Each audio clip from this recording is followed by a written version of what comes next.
Okay, welcome back to the Resilient Heart podcast. And I'm super excited to have Jeannine Kuhnell with me today.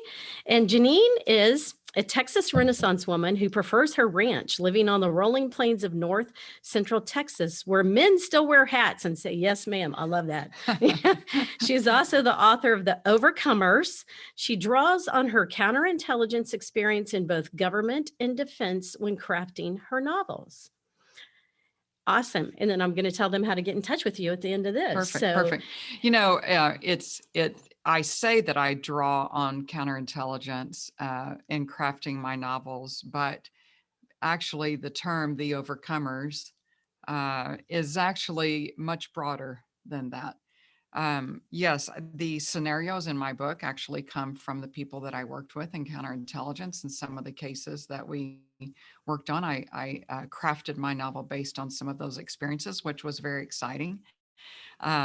But at the end of the day, I feel like it's such a timely release. Yes. I just released it about 3 weeks ago. And one of the reasons I believe that is the world that we're living in.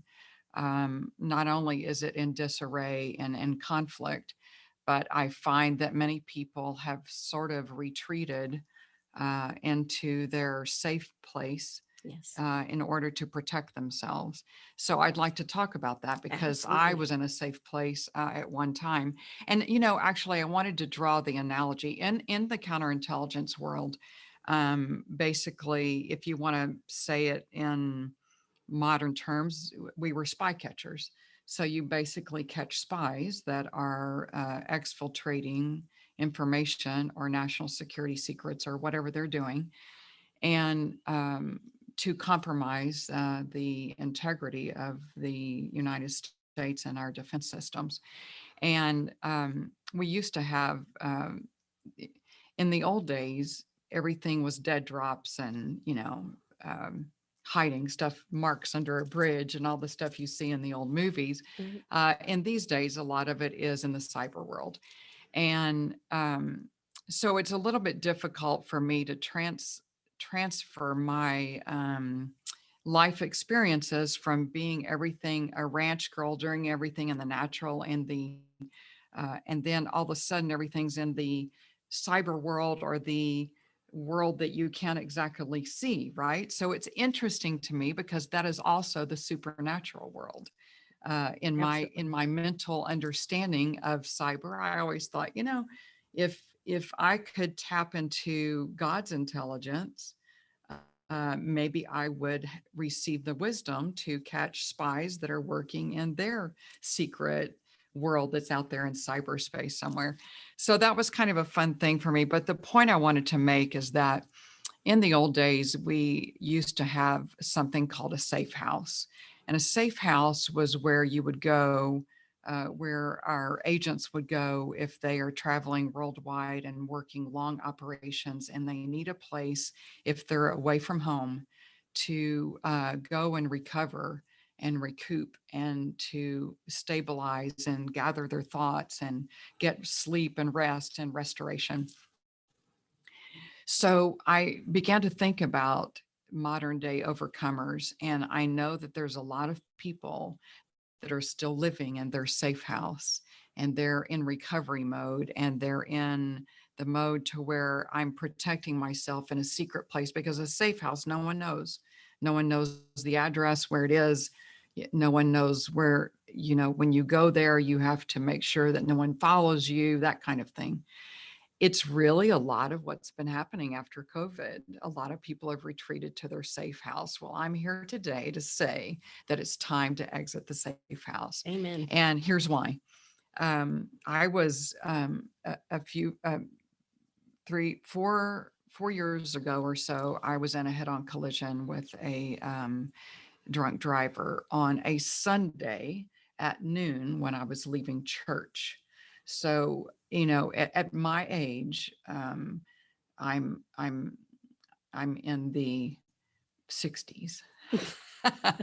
At my It age, looks like she's in the 40s. but in my age, I always said to myself, Oh, well, I don't ever need to worry about a drunk driver because I'm not out after Right. 10 o'clock at night. I go to bed early. I'm a early riser. I live on a ranch, get up at 4:30 in the morning and I do my ranch chores. So who would have ever thought that on a Sunday at noon, leaving church, that a drunk driver hits you? In the reports that the doctors gave me in the rehab that I went to after the devastation of that, they said that he was going around 100 miles an hour and hit me head on. Yeah. Here's the amazing part about that. It was very devastating, and I was in a wheelchair and I walked with a cane. And you can imagine being hit at that kind of impact, what happens to your brain Right. and your ability to think and reason and just pull yourself together.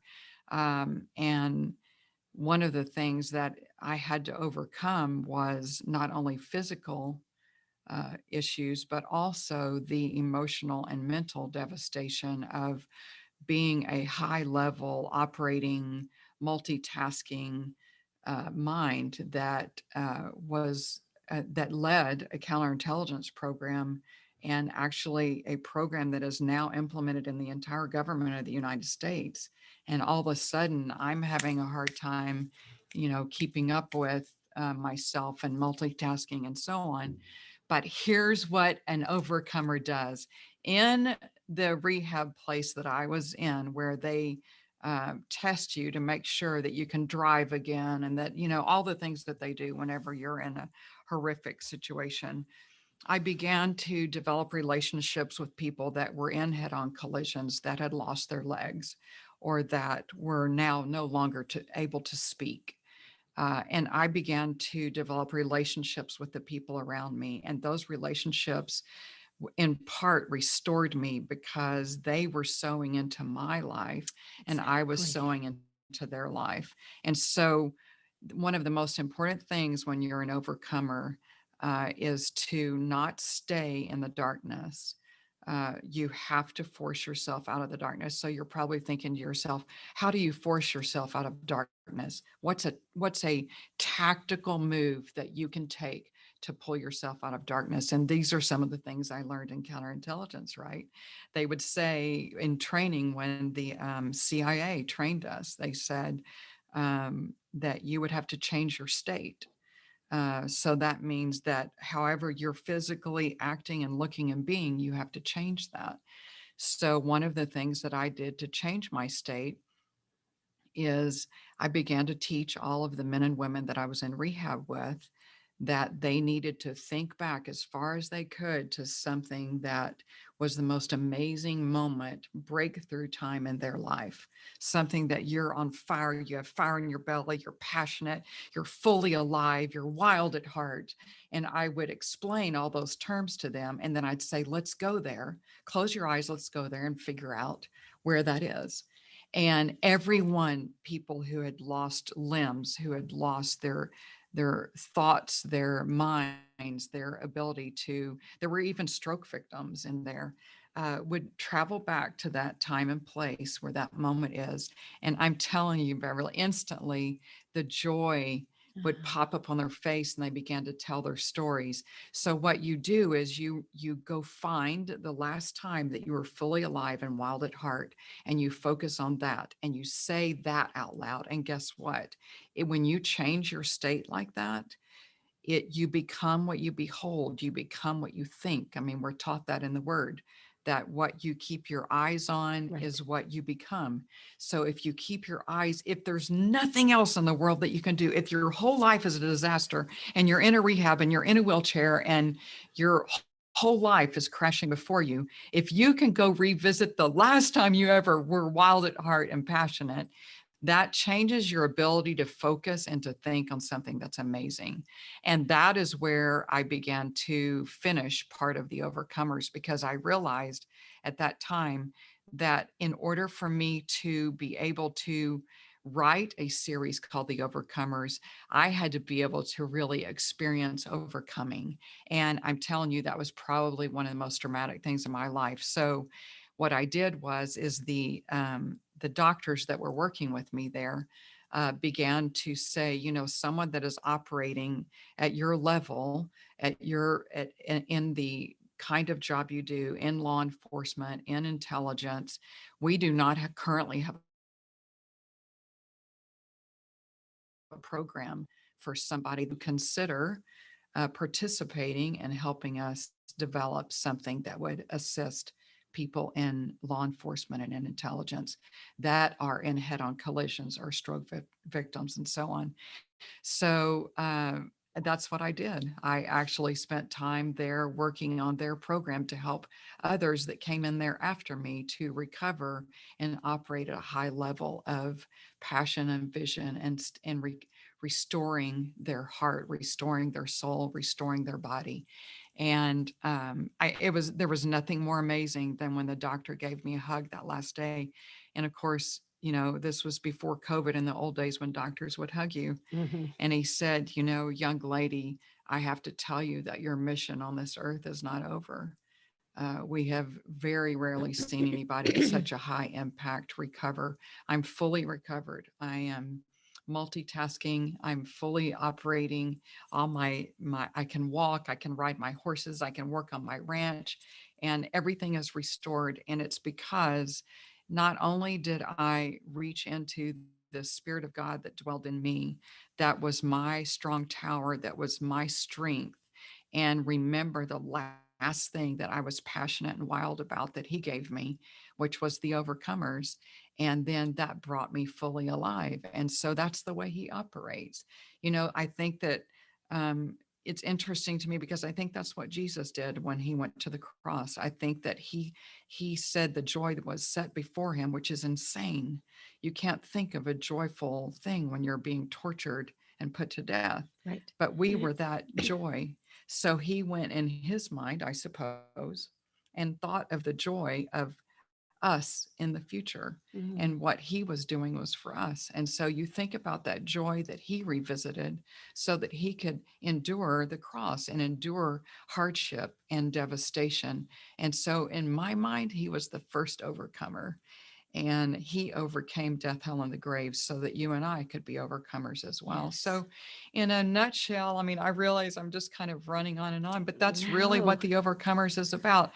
A Renaissance woman means that I love a lot of things, but not too much of anything. So I love a little bit of everything. I work on a ranch. I work in construction. I'm a writer. I'm a blogger. I'm a speaker. I'm an author. So, a Renaissance woman just sort of describes me because I used to be made fun of, and people would say, "Oh, you just have ADD.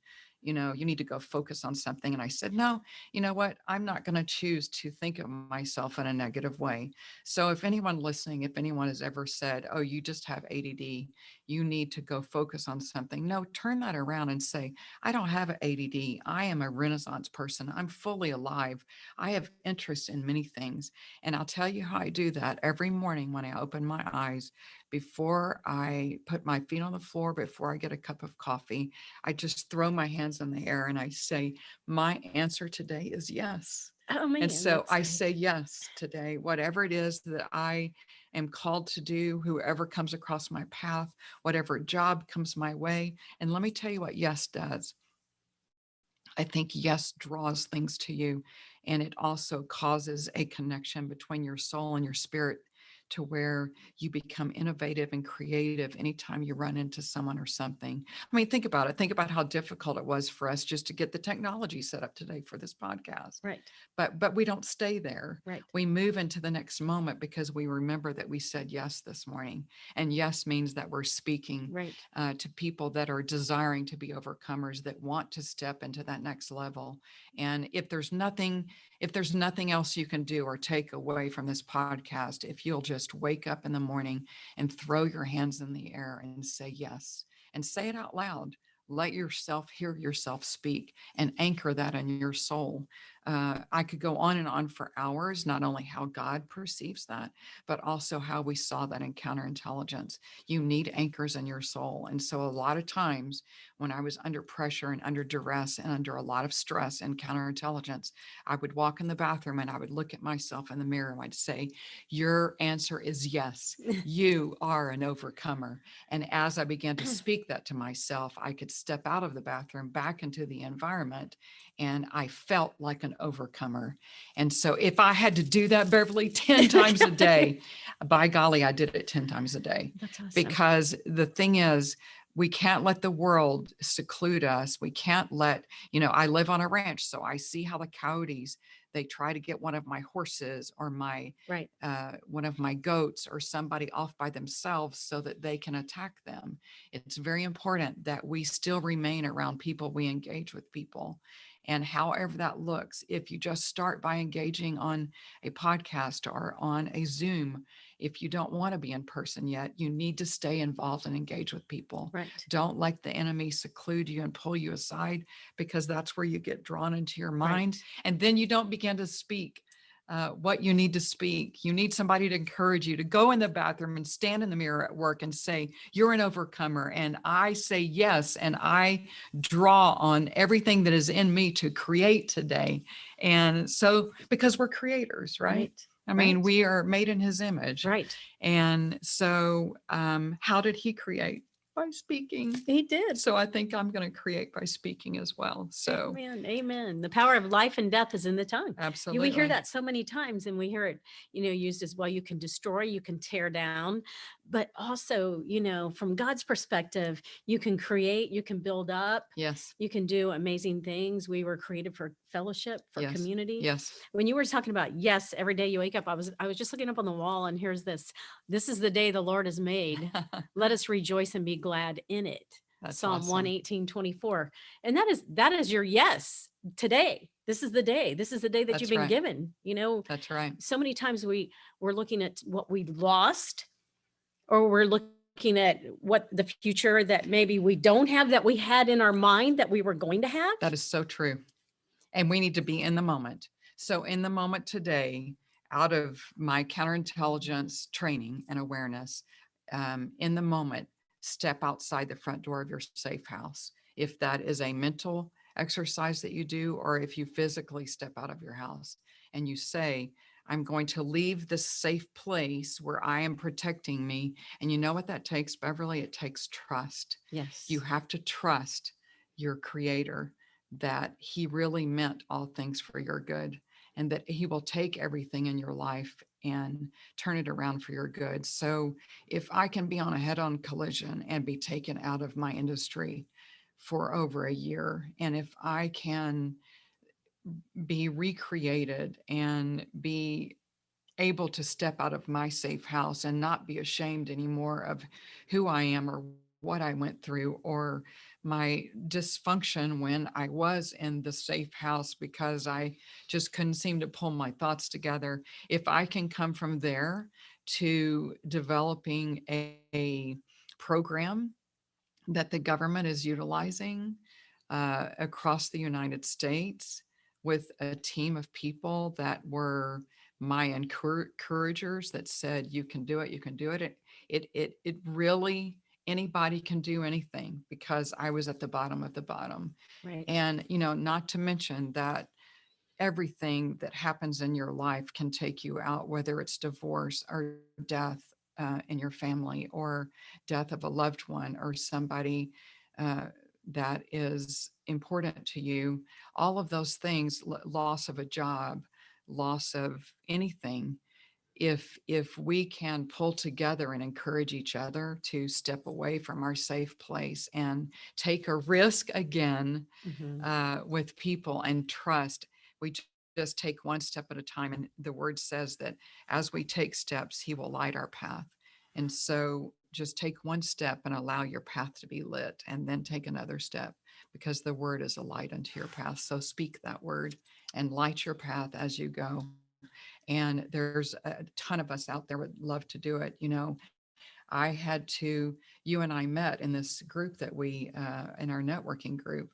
it is those people that encouraged me and said, you don't have to be living in counterintelligence world. For the last 25 years, I was very shy and did not talk to people. I lived in my little mental world of, you know, looking for spies. Now I'm out in the public, and guess what? It was when I took that step of trust that people will be there for me, that God will send encouragers and people that are full of life and Right. determination. And that's what happened. And they gave me a chance to be kind of goofy in the beginning, where I couldn't say things right, and I would stumble and I would cry or I would sweat or whatever when I had to get up and speak. And now look where Right. I am. I'm not intimidated.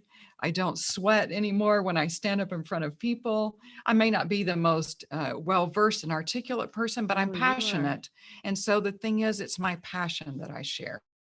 And so um, a lot of times passion is misinterpreted in a female world, which is what my latest blog is about, because I had many people always say, quit being a drama queen. And I said, no, it's not drama. You see how I could have taken that as a negative and Right. gone back into my safe house. Right. But I thought, you know what? It's not drama, it's passion. Yes. I am animated. I speak with passion. I'm not a drama queen, I'm a passionate queen. And so you just take the things that are meant for evil and you ask the Lord to show you how to turn them for the good. So I turn everything for the good in my life. And it takes discipline, because it will hit you 100 times a day, Oh, yeah. because the pressure cooker is on. And so I'm ready for the steam to be let out and for us to be ready to go into all the world. Right. And you know that, and I would say this a lot to people, the enemy, we talk, so many people blame God when bad things Mhm. happen. And and in reality, Satan is the one that comes to steal, kill, and destroy. And he doesn't want you to find out who God made you to That's right. be. That's right. And when I sit here and I speak with you, I can tell that you have walked into who God made you to be. And he doesn't waste anything. So all those 25 That's years exactly right. in your counterintelligence was training you up for where he's going to take you in the next Mhm. season. So where someone would look at that as, oh, my whole life is over, everything I've ever done, everything I know, what am I going to do now? Mhm. Where am I going to go? You just put your trust in God, and you walked into in a slow process, like you Yes, said. I very mean, and slow. literally physically had to Physically. learn to take Yes, one step again you bet.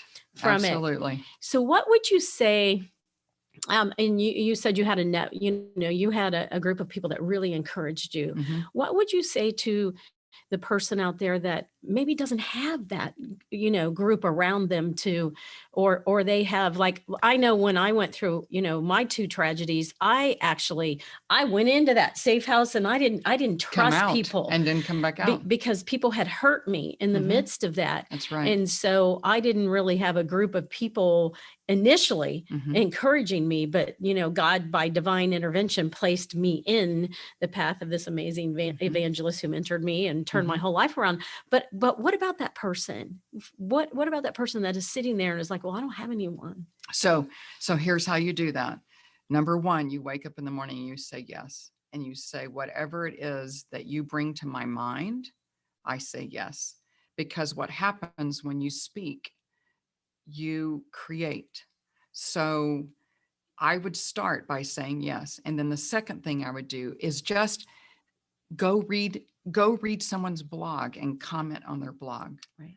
Go read something on social media and comment something positive to somebody that you would love to get to know, that you don't even know.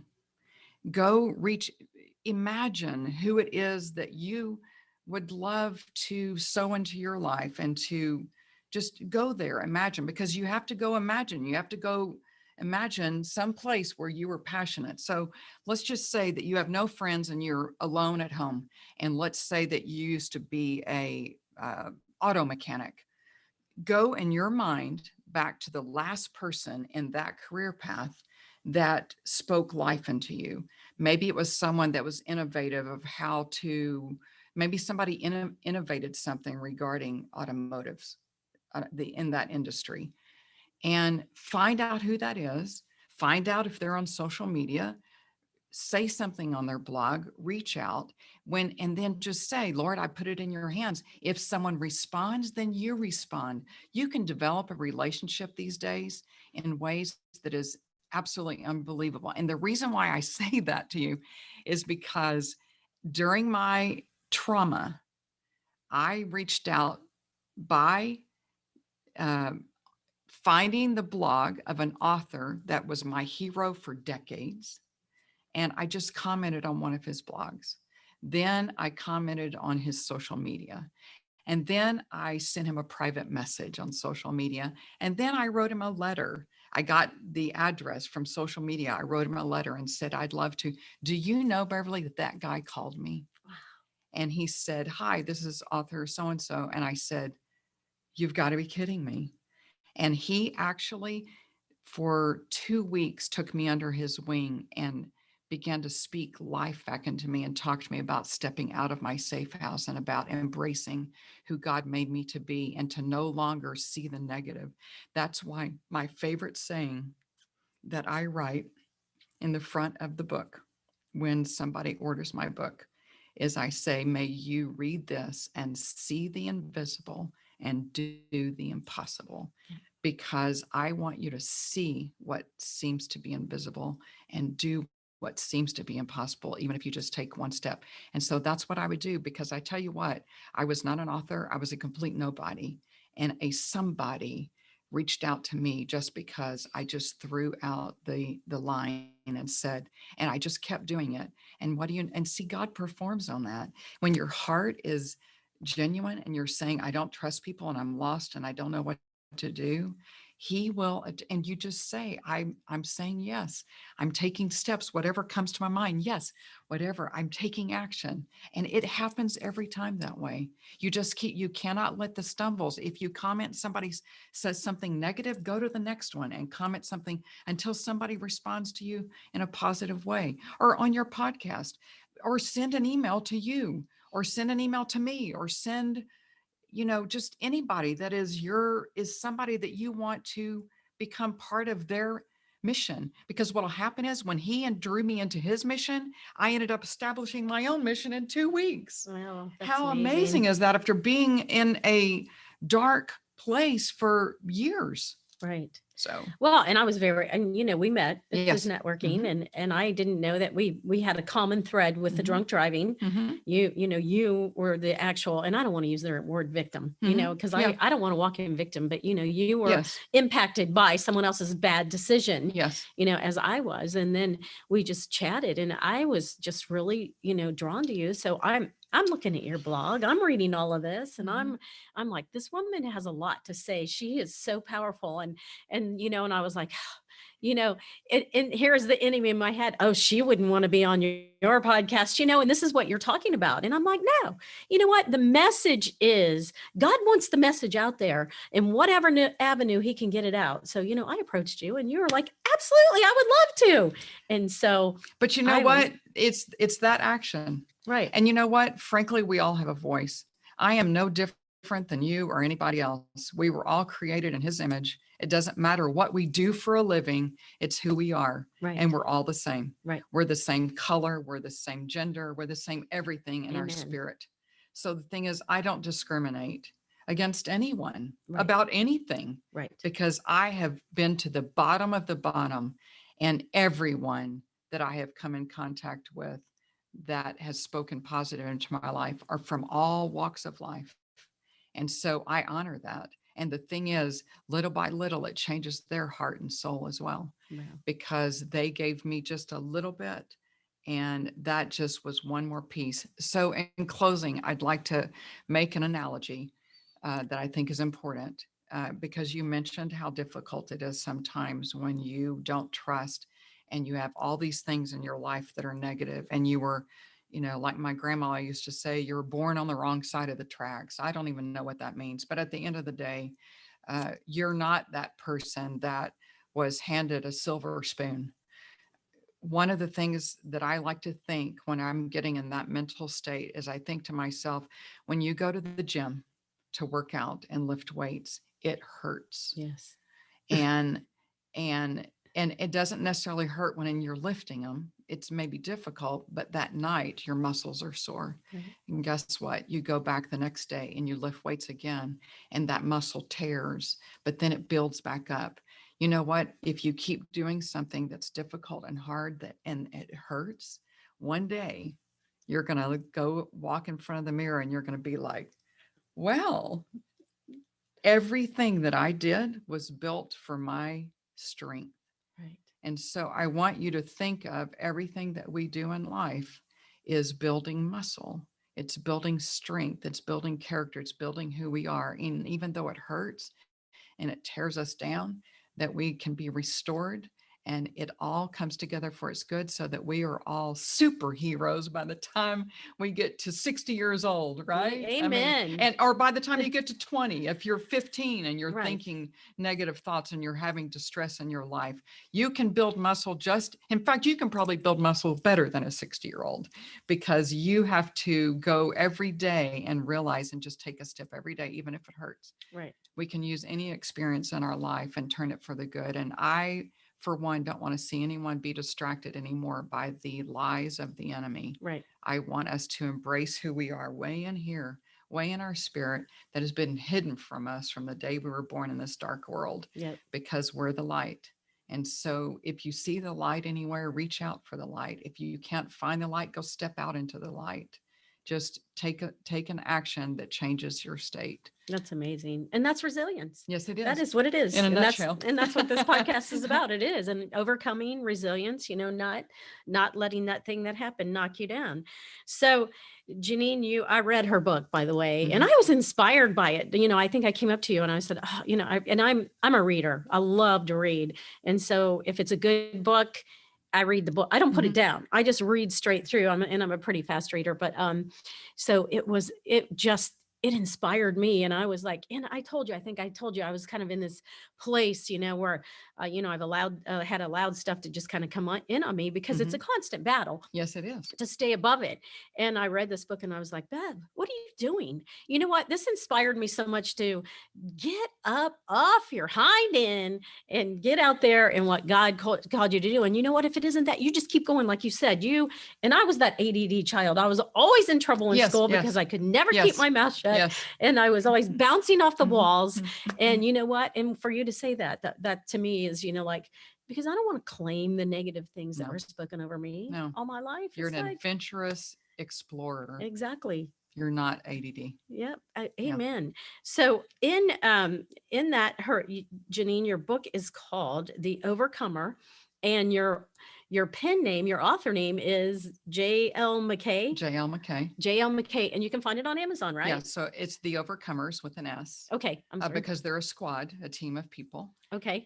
So you type in The Overcomers and J.L. McKay, McKay, and you can order it on Amazon. And I would highly suggest you order it, because I'm telling you, you will. You won't put it down. If you're a reader, you won't put it down. But your virtual blog is that, and I'll put all the link in here, but in the comments, Jeannine'sRenaissance.com. And she's very encouraging. She'll put things out there that just like, I know they'll speak right into your heart. So Jeannine'sRenaissance.com for her blog. And you have a Facebook page too, right? Yes. And that's Jeannine. Jeannine. It's at Jeannine Kuhnell. KuhnellTX. Yeah. So anyway, I really, this has been such a great interview. Awesome. And we're doing it side by side. Usually it's been, on Zoom somewhere else across the United States. So this is doing it this way. This was fun. Thank you for reaching out to me too. No, thank you for giving me your time today. That's part of life, right? It is. Awesome. Thank you. Bye. All right. Have a blessed day.